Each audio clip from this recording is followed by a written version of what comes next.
Hey everybody. Joey here. We're doing our weekly office hours, kind of talking to different creators and leaders and getting nosy. Let me change screens here. All right. Today we have Adam Karren from Exchange Art, one of the founders. Adam, how you doing, man? I'm doing great, man. It's a good day. I'm thrilled to be here, man. Thanks for having me. Yeah, this isn't going to be all that. Not dealing with me, but how's the weather? Things have cooled down in our part of the world. Texas is a degree of hot. It's less hot right now. It's getting into the less hot phase of Texas weather. It's really a lovely time in Houston. Yeah. The sweet spot is the September to November. And then we get a nice dip in weather sometime in February where it gets like cold for like a week. And then it goes back to being hot again. So that's kind of the Texas, I like to call it hot cycle. And then we've got Hot, allergies. Exactly. And then we have like in Austin, we've got, allergy season. I measure my life like, when do I stop cutting grass, or when do I stop hearing leaf blowers? Like I can't wait. Is it once a week? Is it three? Is it once every 3 weeks? It really does change in Texas. Dude, somebody needs to talk to my neighbors. Like, they are out of control. Like, your grass ain't that good. Like, what is with this team of 20 people that are working on this?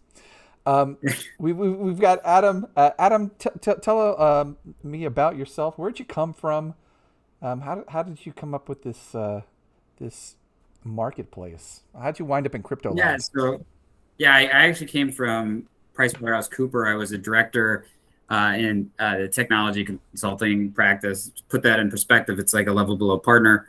And then I saw an opportunity with Web3, and I didn't want to miss this opportunity. I saw a clear kind of market gap within Solana blockchain. That there wasn't any fine art. And so as a marketplace, we went in that direction and really grew the market from, if we think about when we launched, the previous 12 months from when we launched, it was about 200,000 in sales. Now if I look at where we're at, it's considerably more. I mean, we've had almost over 11 million paid out to creators and collectors in the past 10 months. So a huge growth from 200,000 in gross volume to over 11 million. Whoa. All while the currency went from like 180 to 30. So a considerable growth, on obviously the underlying currency, which is SOL, and the correlating USD price. I want to share my screen real quick. Let's see if I can get the right tab in the right place. We have. I don't want to bury the lead. Let's see if I can change this. Oh yeah. That we just announced that as well. It's exciting. You don't see this, but I'm overlaying cash flowing, just falling out of the sky for you guys. So congratulations! Like, that's huge. Yeah, curious. It was hard. Oh, what are we doing with the money? What doors has this opened up for you guys that you can talk about? And do I get to come to the party? Yeah, I mean, I think kind of taking a step back, we when we first started Exchange Art, we actually bootstrapped it, and then we did the raise, but the raise really happened at the heart of the bear market, which, if you've ever fundraised, is not the most ideal market conditions. But because of how we were growing so much every single month, over 30% month over month, it was extremely compelling. And despite market conditions, we were able to raise at I would say a very fair valuation.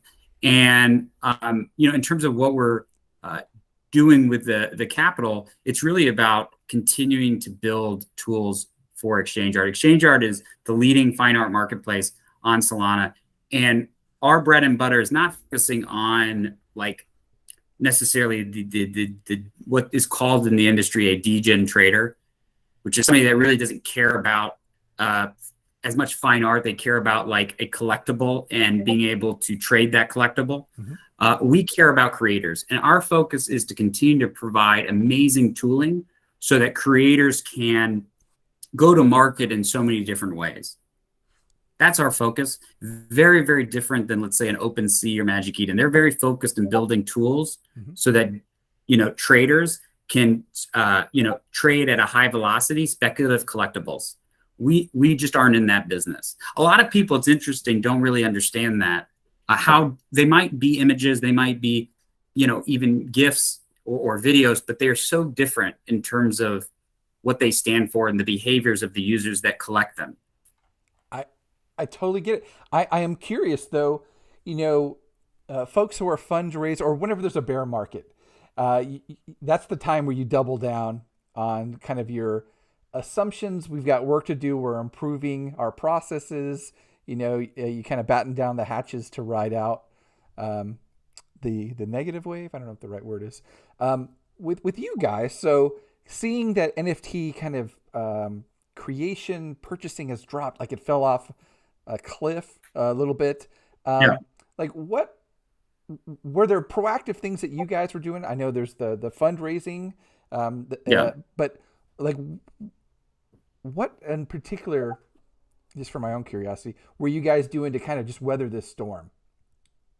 Yeah, I mean, we did freeze hiring, for a period of time. Like we saw kind of what was happening, and we said, okay, let's put a halt to hiring. We also made some treasury management decisions at the appropriate time. We sold at the right time, and now we're going long on the currency at the right time, treating it like a leverage bet, on the ecosystem, which, I'm extremely excited about. If you look at any of the fundamental metrics for a network, it is extraordinarily impressive what Solana is doing. When, if you compare it, to activity to 2018, this just looks so different, fundamentally different than what, like, let's say Ethereum looked like in 2018, where everybody kind of vanished until like 2019, 2020.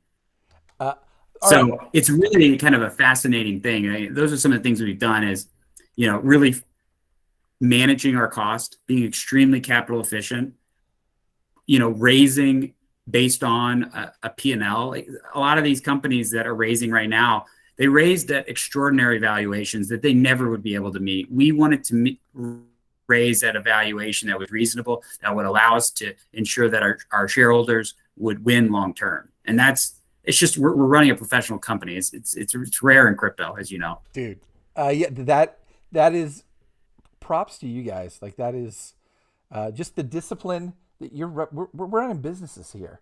Like the bill's going to come due.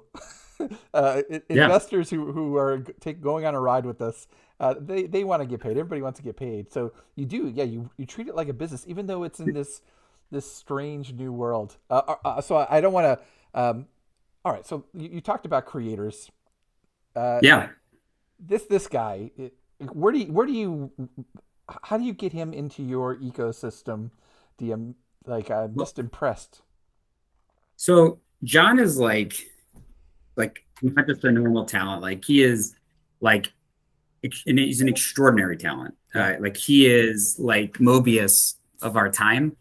Like I'm putting him up there with some of the greatest illustrators that ever walked. And it's not just about his ability to create, it's his ability to brand and communicate and articulate the meaning in his work. And, that's really his X factor. And, I think people in the ecosystem view him as, I think he's very different than XCopy actually, but he is the equivalent in terms of stature, in my opinion. And I think he's going to have as big of an impact as XCopy had with Ethereum. And John Lee's going to have that with Solana. And he's doing it every day. In fact, he's doing things that XCopy never did. For example, he went to Capitol Hill to talk on behalf of Solana about the benefits of the blockchain for artists. Wow. So he's like a statesman in a way that I've never seen an artist do. Very, very smart guy, very, very talented. He's such a one of a kind of individual. I've known John for a very, very long time. over a year, Oh, well wow. over a year. Since his day one on the blockchain. I So we've kind of grown together as a way to think about it, and thrilled that he obviously continues to sell exclusively on exchange art. That's amazing. Yeah, yeah, I'm a big basketball guy. Just that he's showing some Celtics love right there on Yeah, Instagram just makes my heart full. yeah, Um, so, well, what about other artists? So, how do you yeah, kind of make yourself a one of one artist friendly location? Like, yeah.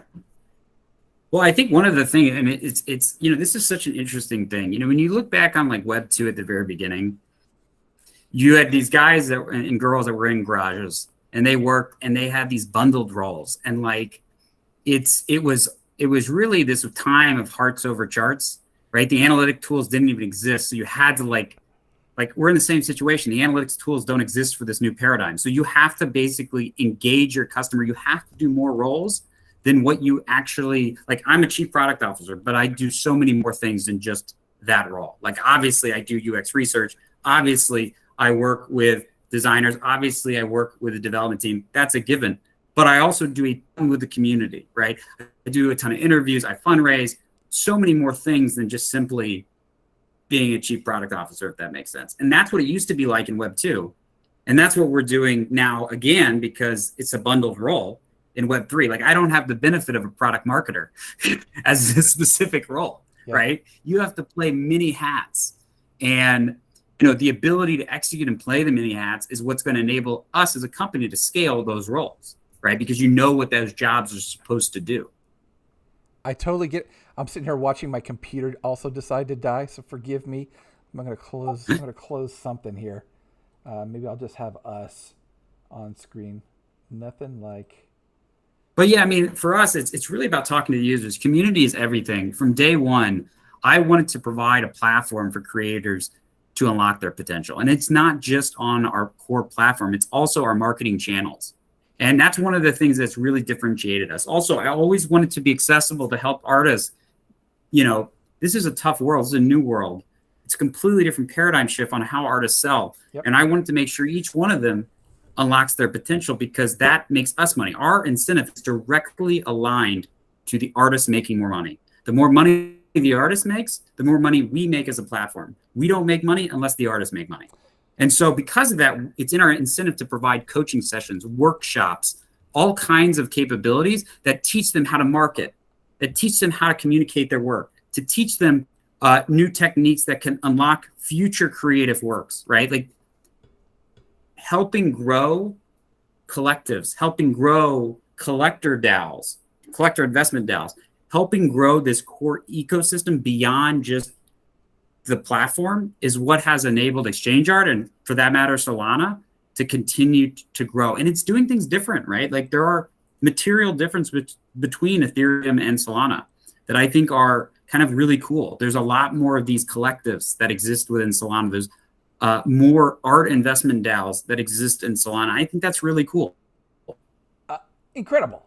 So you all right. So you've got the fine art market nailed down. You've got kind of a recipe, a secret formula. What about other types of artists? So you mentioned X Copy. His kind of animated GIFs, these kind of seizure. Yeah. What about? That's considered fine art. But what about other media's types? So whether it's movies or comic books or musicians. Yeah. I mean, are you opening up the tent and making changes for those types of creators? I think like one of the things that like I want to do is open up capabilities that can unlock future markets. Like how do you provide utility for music, right? Like maybe you put a music within a profile. And now, okay, all of a sudden this music NFT that I have has scarcity and value within a platform. Really interesting approach, could be really fun. So I think that's like one of the things I keep thinking about is like, what can I do that allows us to have this core business very focused, but also enable an ecosystem? because there probably is going to be a dominant music marketplace, and that's probably not going to be us. But how can we partner to help their growth? Because ultimately, my goal is to get as many humans in Solana as possible. But I also recognize that there's going to be different businesses that exist within Solana. Like, I actually think the idea of only having one marketplace, I think that's very, it's not going to enable the growth of the ecosystem right now, because you need specific tooling for specific use cases. So I think you need to allow certain markets to develop independent from an aggregator. Ooh. You know, you it's said, powerful. Yeah. You had said hearts over. I wrote it down. Hearts over charts. Like, Hearts over charts. I'm going to apologize to the guys I work with in advance. They're going to hear that like 50 more times in the next 2 months. Yeah, I mean, it's a really, really powerful thing. Like, I do these Twitter spaces every day. Yeah. And I hear what people are saying, and I write it down, every single thing that the users say. And I try to figure out, based on what our core roadmap is, what can we append and add from minor enhancement perspective that can really delight and improve the artist experience? Because that's my goal. If I can improve the artist experience, then the collectors will be happier. That's the reality. The artists are my clients. I see. So that's an interesting way to look at it. There is Magic Eden. The traders are their clients. That fundamental difference is critical to understand why we dominate this market. Yeah, I got you. So I've noticed you've made some updates to your website. I guess from the artist side and the consumer side. So the chat feature, that's something I haven't seen. Where as you connect your wallet, you're able to chat with, I guess, the creator. You're able to chat with who owns this NFT that you happen to be on. Is it? Yeah, so during a live auction, the way it works is there's a big theme that underpins exchange, and it's this idea of being open and inclusive. The reality is, we recognize with fine art, it's a Veblen good, so it gets expensive. And there are a lot of artists that have friends, right? And they want to show support, but they can't afford to put a bid in. And so we wanted to create a situation, an environment, an event around an auction where friends can support friends, they can root them on, they can create excitement. And it's a great way for collectors to also kind of, talk a little smack, which is fun. And it just makes it fun, right? Like, it's less about being social and it's more about how do I make things fun, right? And that's what we're aiming to do, is create a fun experience to collect art. It's less about social. It's more about how do I make things fun for people? Yeah. But yeah, that was the first of its kind. Yeah, we were looking at it as a team, saying, "Oh, all right, guys, I see what we got going on here." What about extending the fun into the physical world? So, what about partnerships, or what are your thoughts about these fancy frames?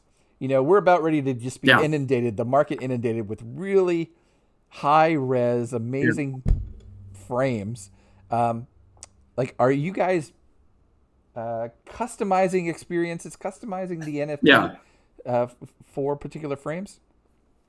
Yeah, so it's an interesting question. We are openly partnering with folks. For example, Black Dove is probably the clear leader in quality and capability for frames. And they're, like, you see the Netgear ones, but they're so small. Like, I don't want a 29-inch, and then there's like 2-inch cutoff, so it's like even smaller. If I want a screen, I want it to be like a 65-inch screen. Right? It's something that's substantial. And so for me, Black Dove, with the quality, we partnered with them, and so we have an official partnership that we announced. And there'll be, building capabilities for Solana. They already have our index as an example. So they have our whole list of NFTs. And we're going to be creating cool solutions with them. They are not only in the Hamptons Gallery in New York that we have been running over the summer, but also they are also in Super Rare's gallery as well. So Black Dove is the clear leader in terms of the high end side of the market. So really happy about, that partnership and where it's going. We've been thrilled with the quality of the screens. The cool thing about it is you can always sideload the images as well if you want. So as a collector, there's new chains that come up all the time. If you don't have access right away, or you're worried about, your internet quality, you can always sideload it as well. So it's a really great partner. We've been really happy. But yeah, I think that being able to preview art on a screen before you buy it is extremely powerful. That's interesting. Have you seen any of these 3D light field volumetric displays where that 3D model? Oh yeah. Oh, Those are very cool. There's a project called Court of the Forest that actually gives users a 3D dimensional frame when they win the NFTs. So very, very cool stuff. A lot of innovation on the front. I think that we're going to see a lot of innovation over the next 3 to 5 years on that front as these companies continue to scale and drive down the cost. That's really what the name of the game is. A lot of artists don't realize that they have two options, and really they only have one option, but they'd like to think that they have two options. They can do 16:9, which is what the aspect ratio of a consumer television is, which will be the cheapest option because there's already economies of scale. Or there's 1:1, and you can get about half the size for about the same cost, which is a square, right? right. And it's because economies of scale, right? It's very, very hard to scale hardware. I got you. Yeah. Okay. All right. So the chat feature, do you have anything in the pipeline that you were allowed to talk about that adds functionality to either the NFT creators experience, of him reaching out to his prospective buyers or his community, or from owners like, hey, I own a bunch of NFTs and I'm able to, I don't know. What's the pipeline look like? What are you excited about that you can talk about? I'm excited about it's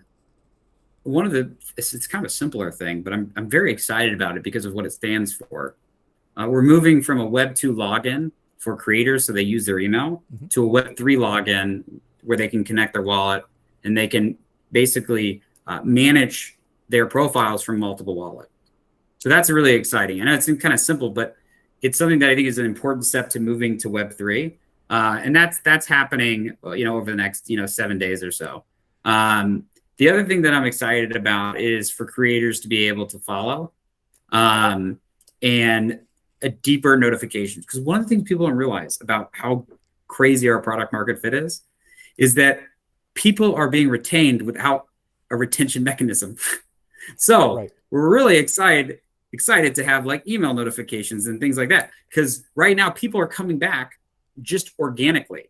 They're not coming back because we're pulling them back, right? So it just kind of tells you like the real potential of what the next month looks like when you actually have a retention mechanism in your funnel that can pull people back without the need for them just to come back out of organic motivation.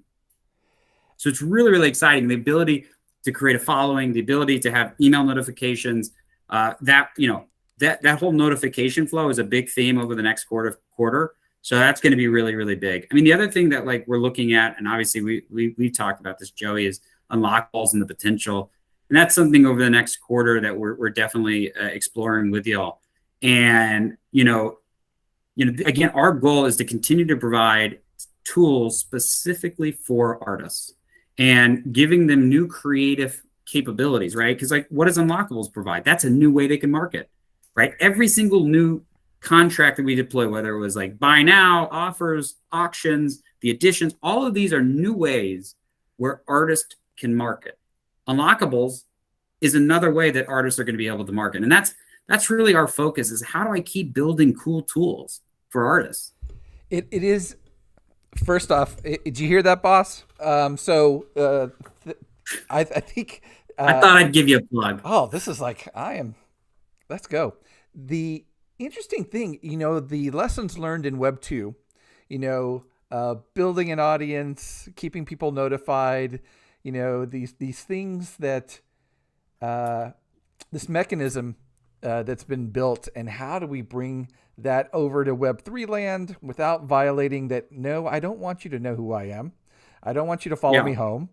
Yet I do want to be aware of this project, this artist. I want to buy Yeah. more stuff. So it's a bit of a tightrope. Do you find that you've got to pare things down, or you need to look in a Web3 lens when you want to do a Web2 strategy? It's really interesting. It's not about Web 2 versus Web 3. It's a question of whether you want to be a platform or do you want to be an aggregator. Ooh. That is actually the fundamental question. Because a platform means the whole makes more than the platform. Whereas if you look at like a Facebook, their perspective is, I want to make the most money. Mm-hmm. Like the creators do not make money relative to how much money Facebook makes on advertisements. It is a completely disproportionate relationship. And if you look at their most recent model, right, I think it's like 50% or 47.5% they want to take in the metaverse. Like that is, it's a question of like your values and principles. And do you want to be a platform or an aggregator? Microsoft, great example, chose to be a platform. They could have extracted immense amount of value from the software industry. They chose to let an ecosystem grow. Right? You see companies like Apple today, they're choosing to act more like an aggregator, to be honest, than a platform. They continue to restrict innovation in Web3 in mass. And so that's more the question I ask. Do I want to be a platform and allow people to make tons of money and grow the whole pie, or do I want to eat the world? And that's a tough thing as a company because you're always trying to grow. But that is the fundamental like question that you always have to ask yourself. What do you want to be? Dude, you've gone so deep on me. I took it as such a point of pride that I cleared myself of my Microsoft dependency about a decade ago. I was like, no, I'm not. But now they're the good guy. You're right. And now VS Code and they're GitHub. Nike. Right. They're everywhere. They're the tool builder. Now they're the good guy. Yeah. It's like, it's so funny. Like there's that legislation that was coming out in the US around like antitrust. And they're like they're like the one big company that might not fall under that antitrust law. And it's like, this is a very different Microsoft than in the 90s. And yeah, I mean, it's great. Maybe it all works out for a reason, right? I'm going to go into my my gadget box. I'm going to pull out my Windows phone. I'm bringing it back. I'm using a Windows phone now. Bringing it back. Jesus. I do have a gadget box too, where I keep like all of the old tech. I'm glad somebody else does. I've got a Windows phone, and not even lying. I got a little museum. I got a Nokia from the days. I literally 6 feet away from me, I have an iPhone 1 in a acrylic case that's lit. It's so funny. Yeah. Because that little guy over there paid the bills. I kept everything. All right, so we're getting close. What projects are you guys working on? Like you're providing the platform. Are you working on some interesting projects? Are you behind the scenes? Like Solana's going bananas again right now. Like it's the Ute thing that's going on. I listened to a Kevin Rose podcast with one of the founders. What an interesting character. And just the way they're kind of cultivating, growing their community and the demand. What are you guys playing in some of these? You've got John Lee, you've got amazing independent kind of artists, but are you playing in this big PFP community worlds? The only thing that we play in is the education and activation of those communities in the downstream opportunities to invest. So, there's amazing opportunities to invest in such talented artists in the amazing art that they create. And we want to make sure that they are aware and, get education around those opportunities. So we partnered with the Gods. We're partnering with DJNA. There's a lot of these really amazing PFP communities. We got some exciting stuff with the Monkey DAO that's coming. There's a lot of really cool stuff that we can do with these communities, growing the pie. And for us, like we have a hard restriction on anything that is generative is not on exchange art. So we have, we draw a really clear line that we want to be known for something. Yeah. And I think that makes it like that brand awareness and growing and educating communities on why we are special and different has been really critical to our growth. It creates a lot of clarity between the difference between a company like ExchangeArt and a company like Magic Eden or OpenSea. And that's really helped fuel our growth because people know what to expect when they come to ExchangeArt. They do not want to see things like generative projects. There are plenty of sites that can do that. Right. And that's what makes us really special is that clear brand identity. Knowing who you are, and then what you offer your premium clientele. You are the ultimate white glove provider. All right, 30 minutes, Adam. I am grateful for your time and letting me ask my dumb questions that I'm nosy about. I appreciate your patience. ExchangeArt. I appreciate your time, sir. No, it was a pleasure to be here. For folks listening in, please do check it out. Create a profile. If you're an artist and you happen to check it out, give me a ring. If you're looking to get onboarded, happy to help you get into this